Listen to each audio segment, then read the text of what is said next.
Good evening, everyone, and welcome to episode 15 of FPL The Onion, although I've just had a Friday night curry, so maybe it should be called FPL The Onion Bargy. Welcome, Thomas. Thomas is back with us after his wild card, which was it Gameweek 26, your wild card? That's right, 26. Very nice. Welcome back, Thomas. How did you get on your wild card? Very well, actually. There was a lot of subsequent green arrows after the wild card, so I think we did pretty well. We did indeed. So we will see what your current rank is in a little bit. But yeah, we just we're doing a quick one tonight. Hopefully, kind of 30 to 40 minutes. Although I'll be in big trouble if I'm not back in the house in that time. But I just wanted to speak to somebody, and Shlee has conveniently gone on holiday. Although I think he actually just wanted to avoid chatting to me about my successful week and him not captaining Ronaldo. But yeah, I just wanted to talk to somebody about my plans this week. And obviously there's a deadline tomorrow morning. It's a double game week, another double game week. And I'm champing at the bit to talk to you, Thomas, about my plans and for you to tell me how mad I am. Good, let's get into it. And hopefully the jokes are going to get a bit better as well. Yes, indeed. In fact, Tom, international Tom, we couldn't do this a little bit earlier because you didn't have any power in South Africa. Tell us about it. That's right. There's a third world thing in South Africa called load shedding, where you are scheduled to go off for 2 hours a day, and sometimes it can be as much as 6 hours a day. So we have just had our turn from 8 till 10 p.m. But luckily the bastards turned us on a bit early. So hang on. So it's more that when you're off, somebody else is on. So as in it means that loads of people get switched off so that other people can have good power at that time of the day, kind of thing. Yeah, they just can't generate power, so they turn.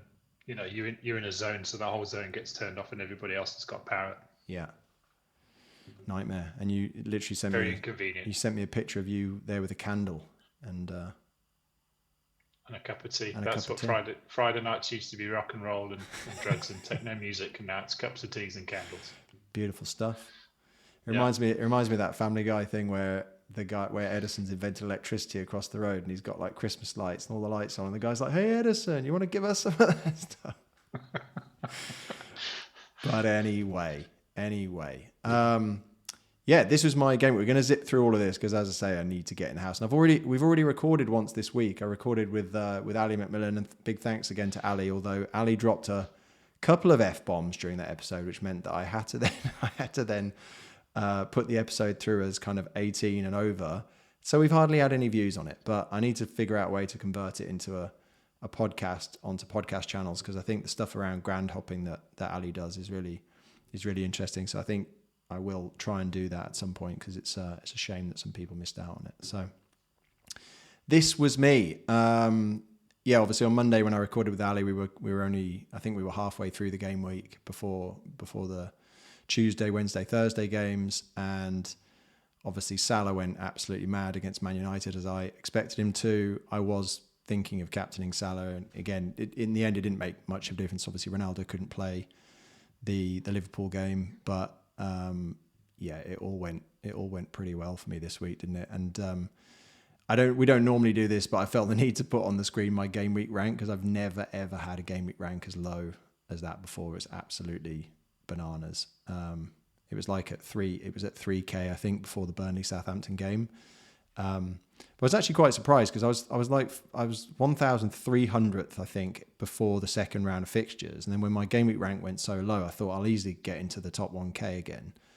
And I kind of dipped in for a little bit during Wednesday's games, I think. Not that I'm obsessively checking live FPL or anything, but no, I can't complain. It went very well. Obviously, my transfers were Dubravka, Share, and Dewsbury Hall in, and obviously the Newcastle clean sheet was massive.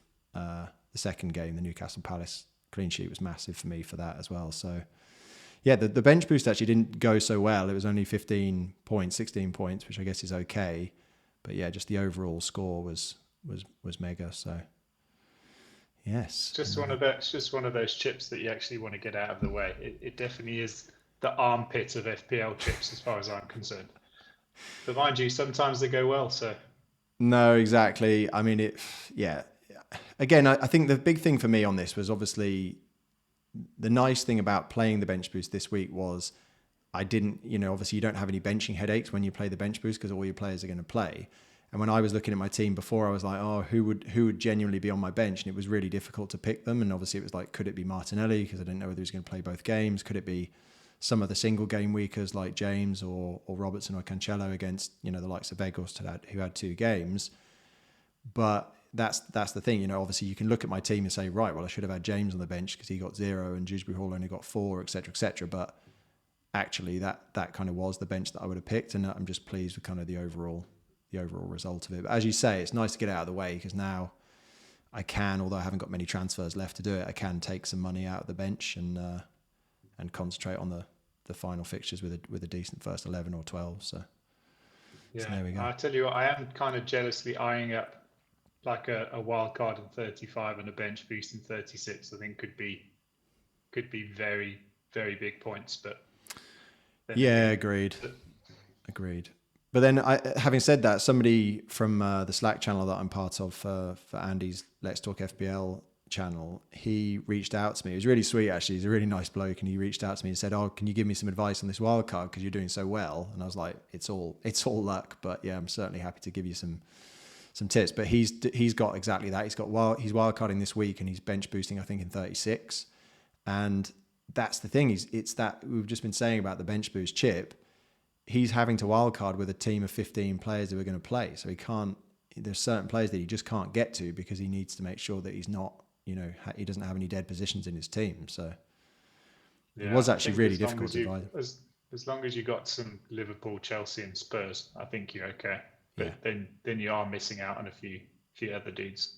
Yeah, indeed. Well, I think he might not be having any Spurs because I think he was worried about the fact that he didn't love Spurs' 36 double because he's so focused on the bench boost in 36 and that's the thing, you see. I mean, again, we still don't know when City's double is going to be. I guess wildcarders would have liked those fixtures to have dropped so they could have made those decisions. But it's really tricky. I kind of just felt maybe it's because I'm so focused on my own team, but I did kind of feel it was really difficult for him to pick a kind of optimal wildcard and bench boost. But there we go. When did you bench boost?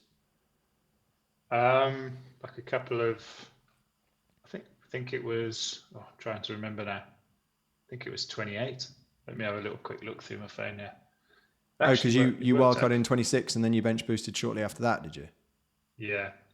I think let me check it sense. out. Makes sense.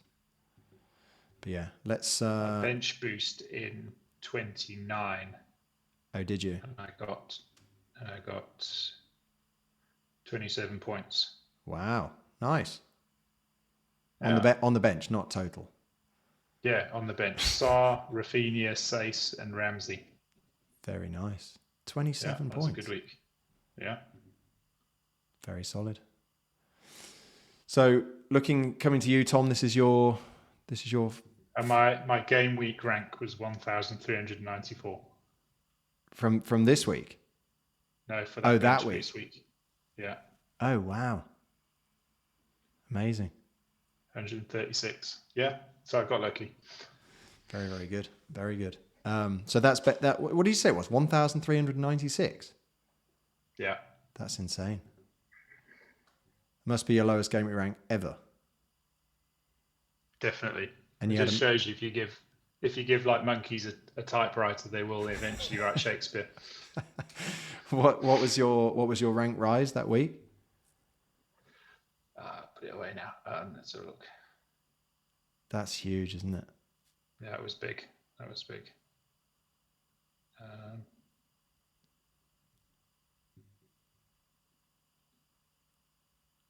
was 116,000. Wow. Incredible. Yeah, from 318 to 202. Amazing. Yeah, pretty good. A few more of those before the end of the season then. I bloody hope so. So I've got your game week 33 free hit on the screen. What was the thinking behind playing the free hit? Have you got another one left, or was this the only one? I've got another one left. I wanted to target the 2 doubles. Yeah. It wasn't that great. mean, 87's pretty decent, but I should have really kept Salah. That was kind of my big mistake.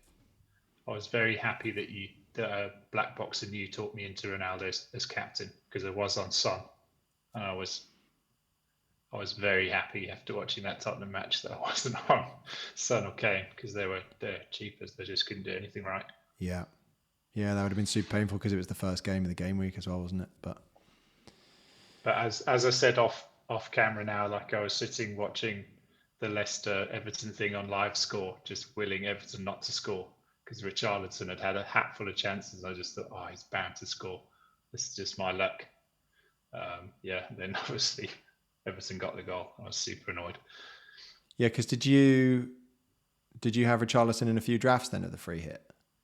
No, I'm saying I had Schmeichel, obviously, as goalkeeper. Oh, of course, yeah, sorry. All that good stuff at the time. And obviously Barnes had scored as well.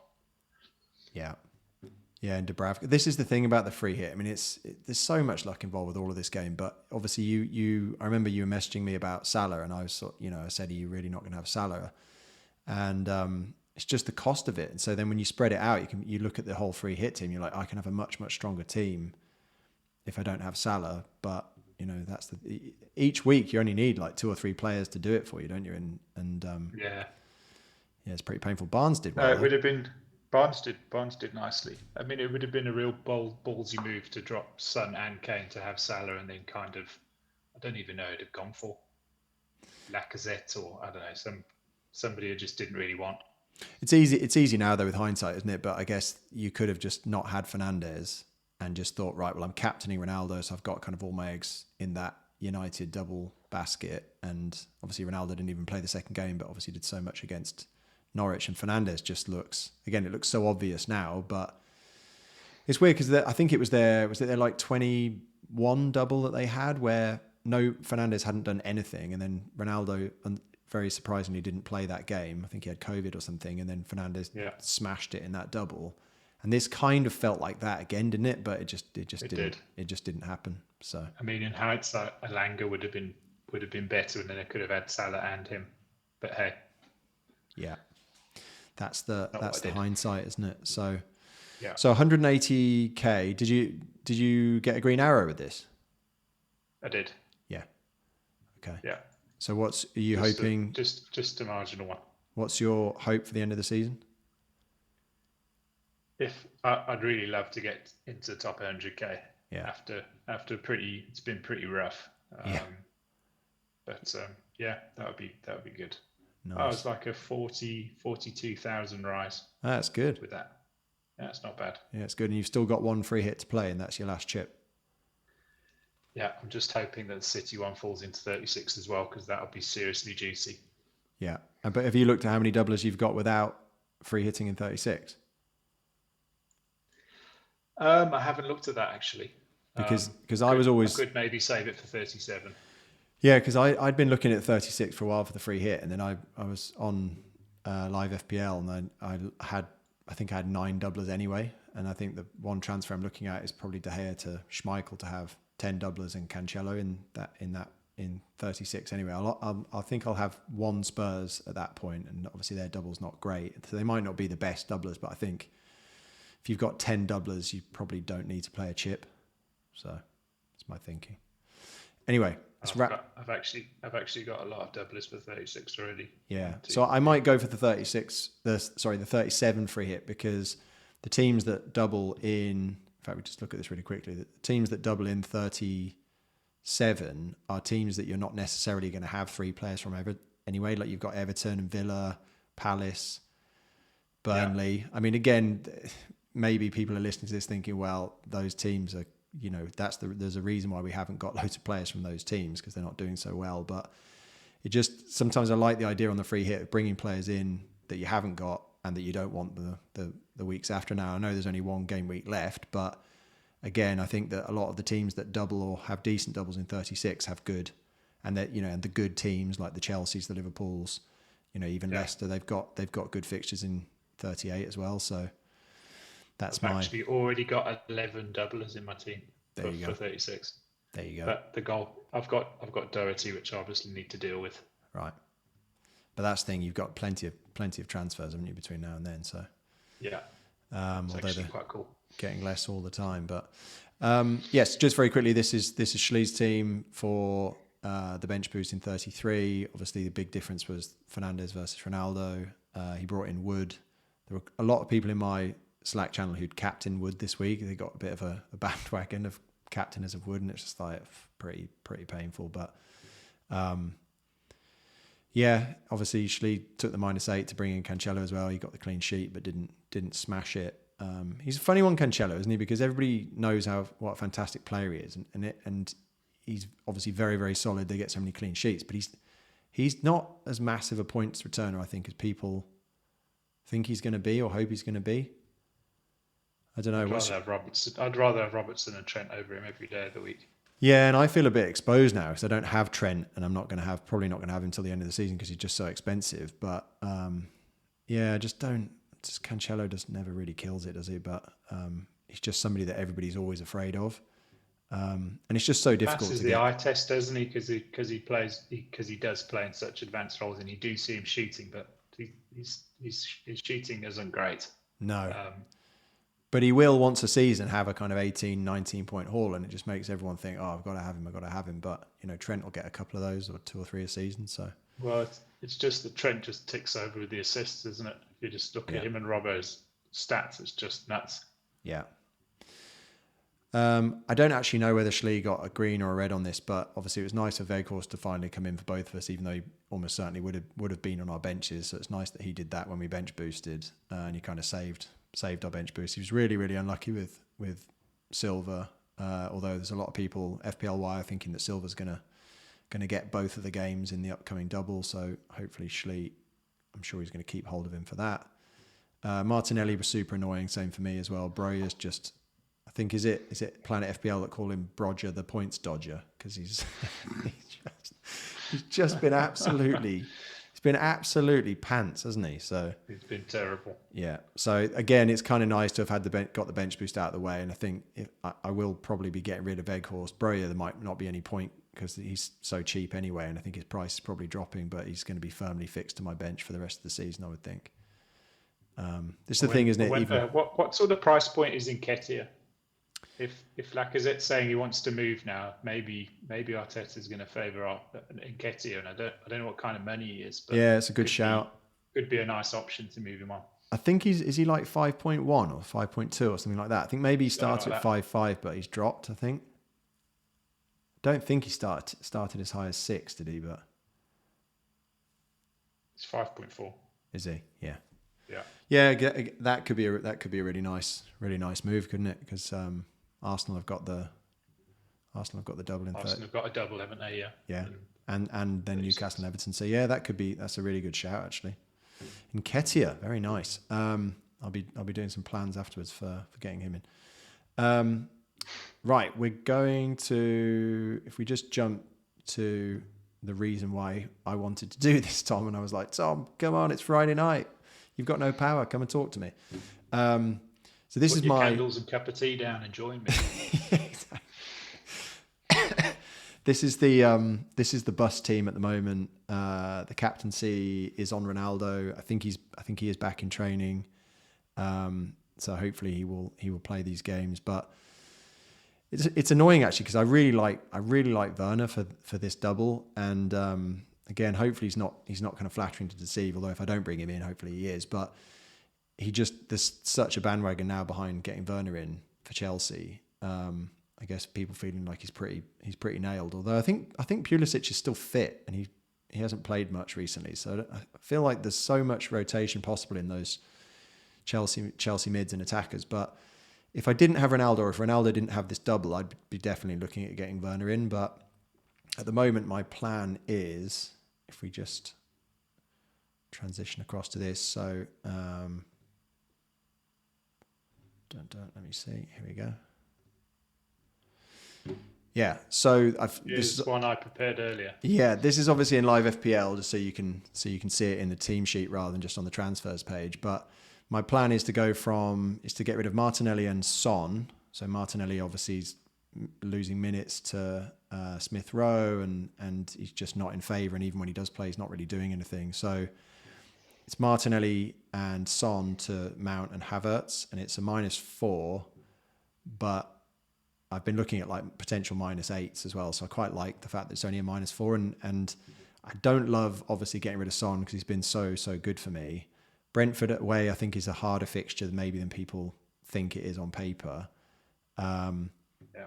But I just think obviously I will want Spurs back in 35, and so my plan at the moment is Mount, Havertz in for Martinelli and Son, and then next week Ronaldo to Kane, because I think this Mount and Havertz move leaves me with $1 million in the bank, so then it means that I can definitely go Ronaldo to Kane for 35 and maybe captain Kane. So any thoughts, Thomas? Obviously getting rid of Son is pretty terrifying, but yeah, that's pretty scary.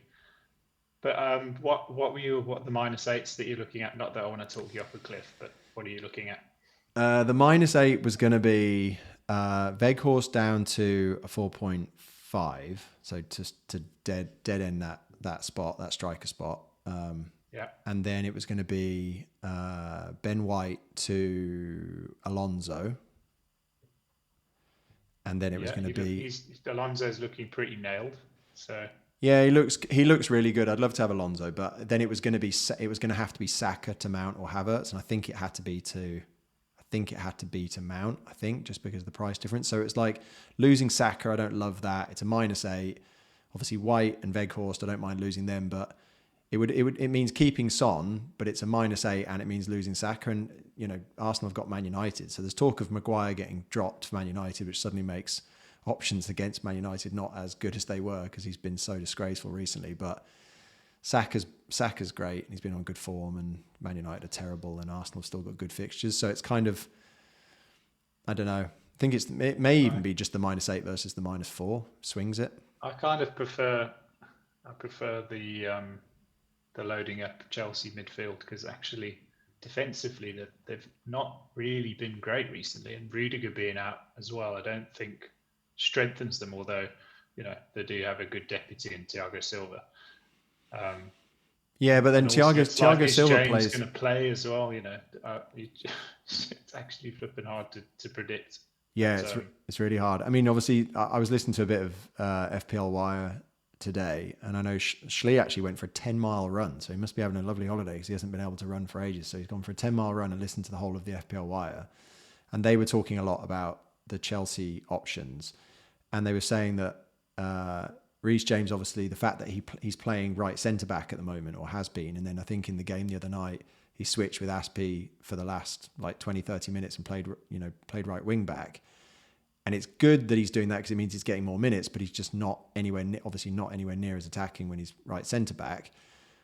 But it probably means that in one of these games, the fact that he's even switching halfway through games means that at least he's going to be on the pitch, and then maybe he'll get minutes in that right wing back slot. So it's good for that. Thiago Silva, Zoff thinks is definitely going to play these two games. I don't know why he can be so sure of that, but I guess with Rudiger being out, but it does mean they need somebody to play that left centre back slot, and I don't know whether Thiago Silva will do that, or whether he'll go in the middle and then maybe Christensen will go left centre back. But they're so much weaker without Rudiger there, aren't they? Yeah. So or Chalobah or whatever, I don't know. Yeah, they do have some options, I suppose. Yeah, but I also remember I think it was Luke Disable who was saying that when, or it may even have been Planet FPL, but when they were saying that when Alonso plays left back, Rudiger has to play left centre back to protect him because Alonso's so bad defensively.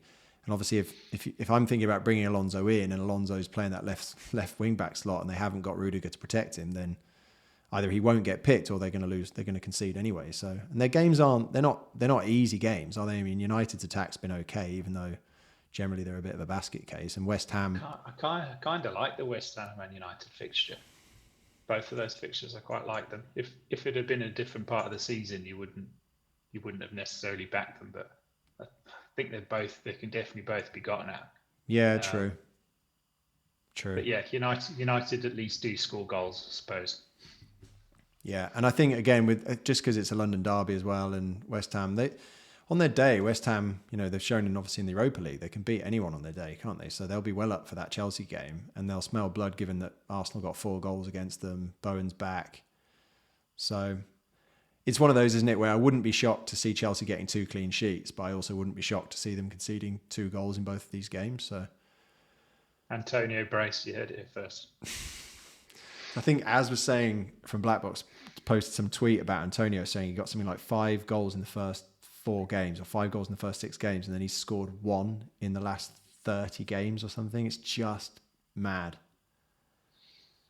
It's just mad. I mean, my season, one of the reasons why I'm ranked so highly is because I started the season with just Antonio up front and he just absolutely smashed it for me. And then I did actually get rid of, he got that, did he get a red card? And I think I got rid of him when he got the red card and I haven't had him back since then. So yeah, you had to be on Antonio, Benrahma, Greenwood at the beginning to get yourself a nice start.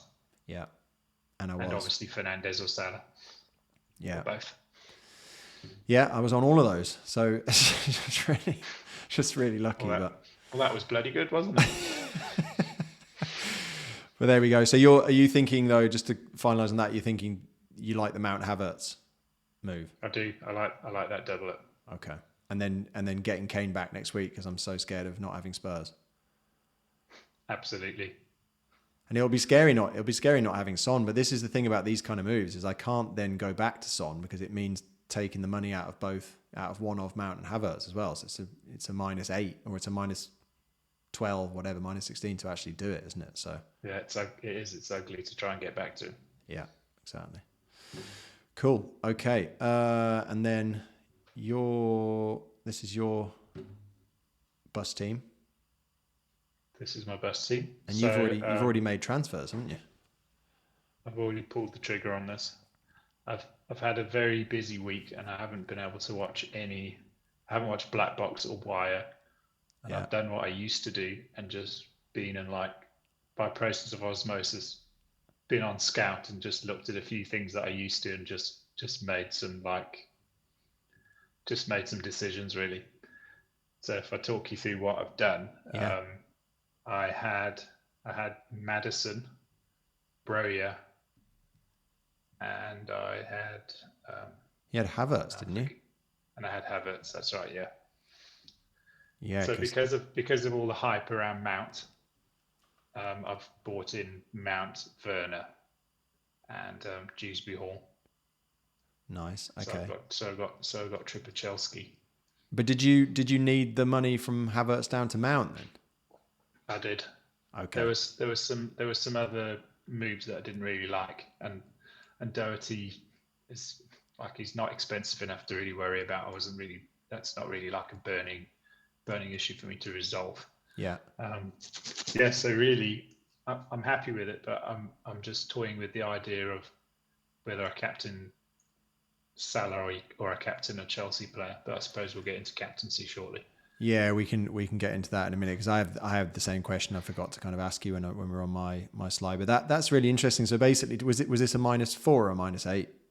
Must have been -8. Yeah, because you free hit last week, so you lost on your free transfers anyway. But was it the fact that you really wanted Werner then for this week? Yeah, I've always really wanted him to do well. I'm actually chuffed for him that he's doing well now, and I'd like to have him in my team if he's going to be scoring some points because I just think he's rapid. If he can actually finish, he'll be absolutely dangerous, really dangerous. So I'm just picturing him thundering down on that United defence. This is the thing I was just going to say with his pace against these two defences, which aren't known for pace and aren't in great form. I mean, if Harry Maguire plays, he could absolutely destroy him, couldn't he? I think Maguire plays left side, doesn't he? So Werner will be on the other side, but. Yeah, I mean, unless Varane, I think Varane's back in training, which isn't great news for people who've got Werner, but he's not going to be fully fit, is he? And he's not as quick as he used to be. So, and I think West Ham are seriously running out of centre halves as well. So I don't know how many of those are fit, how many players they got fit. So I think Werner could absolutely terrorise them. I think the only thing I like to call him Wiener as well, but I'll call him Werner for now. Yeah, but I guess the only thing for United, I wonder whether they will. God, it's like Sophie's choice, isn't it? Either they play Wan-Bissaka on the right against the likes of Werner to try and defend him, and then maybe he switches to the left to try and defend against Saka when they play Arsenal. But it means them playing Telles left back, so they're just because Luke Shaw's injured, they just haven't got. They can't do it, can they? They're in such a mess, Man United, at the moment. They can't shore it up even if they wanted to. They really can't. Very good. Very good. Thank you. No, I like it. And the fact that you needed the money and you thought, because normally you're like, people would be like, that's a sideways move, but you needed the sideways move just to get that little bit of cash you needed to make it work. No, listen, it'll be painful if Havertz goes mad, but yeah, it will. I mean, that's the thing with me. I mean, the reason why I want both of them is a little bit like the way I wanted James and Cancelo when they both had those good fixtures a couple of weeks ago, is that I didn't know which of them... Hedging your bets, aren't you? Yeah, I didn't know which of them wasn't going to play, and I thought, well, I might as well have both of them. It's kind of the same with Havertz and Mount. So anyway, I like it. Right, nice. Let's jump to Shlee. So Shlee sent me this when he was recovering, when he had his feet in an ice bath after his 10-mile run. And how many kilometers is 10 miles? Is that like 16? That's a good run. It's a pretty decent run. But yeah, this is his team as it is. I don't think he's made any moves yet. He's still got Wood stinking up his front line, but he's got Norwich, so that's pretty good. Broya's last bench. He's obviously lost faith with him. Weghorst next. Yeah, his bench is in the right order and the right people benched. He's got Thiago Silva back in his team. Although he's got him playing left back, which he's got Robertson. I can't stand it when people don't set their teams up properly. He's clearly not OCD enough for this. No, he's not. He's OCD in other ways, just not in when he sets up his team. But these are the moves that he's thinking of. I didn't have a chance to even think about them before this, but he's thinking Fernandes, because obviously he's been burnt by him, but to Mount or Havertz. I guess it's kind of similar to mine, but with Fernandes instead of Son. Or what's this? Kula or Weghorst to Mount, Havertz and Gelhardt. Which of those do you like best, Tom? I guess one is free and one is a -4, I would think. Like Fernandes has a double, so I would almost be keener to hold on to Fernandes, because I don't think that makes a lot of sense. And then get rid of Fernandes if you have to, but he, as we said, like sometimes you don't know that Ronaldo's going to go straight back in again as well. We didn't discuss that with yours. Like what they've had to go through this week is pretty tragic and rough. So you don't know. But I think United are so devoid of other options, that Ronaldo probably will start tomorrow. But I'm going off at a tangent. I think I prefer the -4, getting rid of some of his problems as well. Yeah, I agree. Actually, I think so. I mean, Kulu, I don't think is a problem. Kulu's not a problem. I've enjoyed him, but as we discussed earlier, Brentford's not as easy as it looks. No. Well, because he's swapping one of his bench players for Gelhardt, who's going to go on his bench. Really, the move is Kulu to Mount or Havertz, which sounds really nice, doesn't it? Like, I would definitely do that. Yeah, if you look at it like that, it does sound like the best move. Yeah, and he's taking money out of his bench, which is he's obviously played his bench boost now. So Shlee, if you're listening, which I damn well hope you are, then we would both do the Kulu and Weghorst move. And that brings us nicely on to captaincy, and we can kind of try and wrap it up. But who are you going to captain this week, Tom? You got it on Salah. I'm currently on Salah, and it's gonna be tough for me to move it on to just like Everton at home at Anfield. I don't know. I just think it could be a cricket score, and I'm quite scared about that. You're not worried he's going to be benched for it? Distinct possibility. You could rest him because Mane's looking really good at the moment. Yeah, Mane's playing through the middle now, isn't he? At the moment. Yeah. Diaz left. I'm a bit worried about. I agree. Like if you knew Salah was going to start, I think I'd captain him as well. But my concern is that he does, like, because I think it's pot luck whether he rests him or not. You just don't know whether he's going to rest him for that Everton game, and he could just rest Salah and, I don't know, Trent, although I guess he won't do that to his right side, but he could rest those two, and then if they're struggling or if it's 0-0, because again, you just can't see Everton.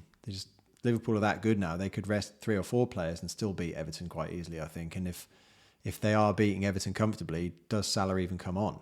In which case, great, you get your vice, but he could come on for the last 15 minutes, couldn't he, and not do anything. So Yeah, I just like looking at the three forwards that started for Liverpool against United. They all scored and assisted, and then Jota came on and got an assist. Like that, they're insane. Like attacking form is scary. Yeah. Are you so you've got it on Salah. If it's just so difficult when you see doublers, isn't it? Especially with Chelsea because they're a good side, or certainly a good attacking side. I could just move that captaincy to the right and move the vice to the left. To be honest with you, I might go Mount. Let's just be one of those decisions that I make tomorrow. Yeah. I'm not sure. I don't want to. This captaincy is so important that it gets to the point where you don't want to give anybody advice on it because Salah could go absolutely mad again, couldn't he? And then you'll be like, yeah, I should have captained him. Blah blah blah. But, I know. And it's annoying. I can see why people want the captaincy chip gone. I don't think it'll ever go because it is fun, but it's even if the rest of your team is rubbish, but you got the best captain every single week, you'd do incredibly well, wouldn't you? You would. It's absolutely massive. So.